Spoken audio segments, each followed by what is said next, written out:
Shalom, selamat pagi untuk kita semua. Semoga di pagi hari ini kita semua dalam keadaan sehat. Mari saudara yang dikasihi oleh Kristus Yesus, kita mengawali hari kita dengan mendengarkan firman Tuhan. Karena itu marilah kita berdoa. Allah Bapa yang baik, terima kasih di pagi hari ini Engkau memberkati kami sehingga kami boleh bangun dari tempat pembaringan kami dengan keadaan sehat. Tuhan, kami mau mengawali hari kami dengan mendengarkan firman-Mu. Karena itu berfirmanlah Engkau, sebab kami telah siap untuk mendengar. Di dalam Kristus Yesus kami berdoa dan mengucap syukur. Amin. Firman Tuhan yang menyapa kita di pagi hari ini tertulis dalam 1 Samuel 7 ayat 4. Demikian bunyinya. Kemudian orang-orang Israel menjauhkan para Baal dan para Asitoret dan beribadah hanya kepada Tuhan. Demikian firman Tuhan. Saudara yang dikasihi oleh Kristus Yesus, sebagai orang Kristen, kita sering diingatkan lewat firman Tuhan tentang pertobatan.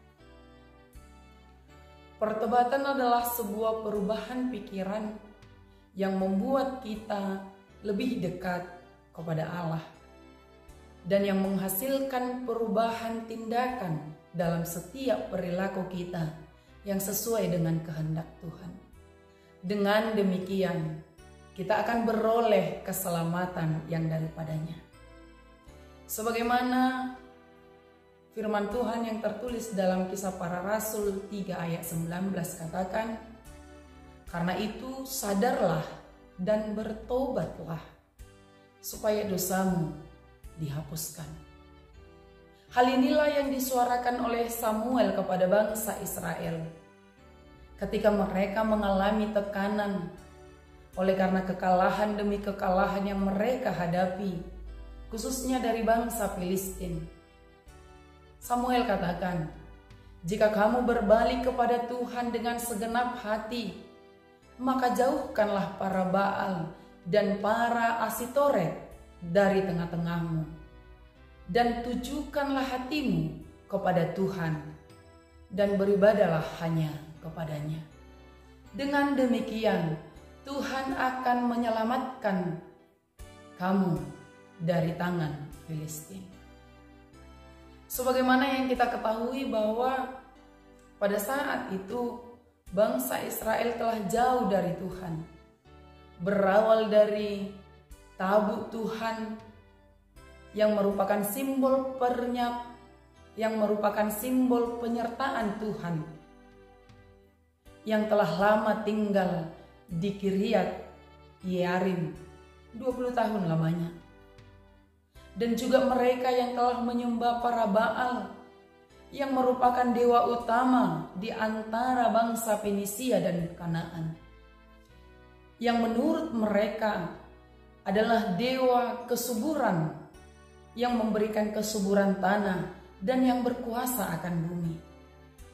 Dan mereka juga telah menyembah para Asitoret yang adalah dewi kesuburan dan hubungan seksual, yang upacara penyembahannya sangat menjijikkan secara moral. Inilah yang ditegur keras oleh Samuel kepada bangsa Israel, supaya kiranya mereka menjauhkan hal itu, sebagaimana hukum Taurat yang kedua katakan, jangan perbuat bagimu patung yang menyerupai apapun, yang ada di langit, atau yang ada di bumi, atau yang ada di dalam air, di bawah bumi, untuk disembah atau bertakwa kepadanya. Ada banyak orang yang sudah diingatkan berkali-kali, tapi tidak ada perubahan. Sebagaimana bahasa yang mengatakan, masuk telinga kanan, keluar telinga kiri. Namun respon yang luar biasa yang bisa kita lihat dari bangsa Israel ketika mereka diingatkan untuk menjauhkan para Baal dan para Asitoret dan hanya menyembah Tuhan dalam kehidupan mereka. Mereka mendengar dan melakukannya. Baiklah kiranya kita semua menjadi orang-orang yang mau mendengarkan nasihat dan melakukannya di dalam kehidupan kita sehari-hari. Bukan hanya pendengar, tetapi kita menjadi pelaku nasihat dan perilaku yang baik di dalam kehidupan kita. Respon inilah yang membuat Samuel pada akhirnya berdoa kepada Tuhan untuk bangsa Israel, supaya kiranya Tuhan menyelamatkan mereka. Dan Tuhan mendengarkan doa Samuel, sehingga Filistin terpukul kalah oleh Israel.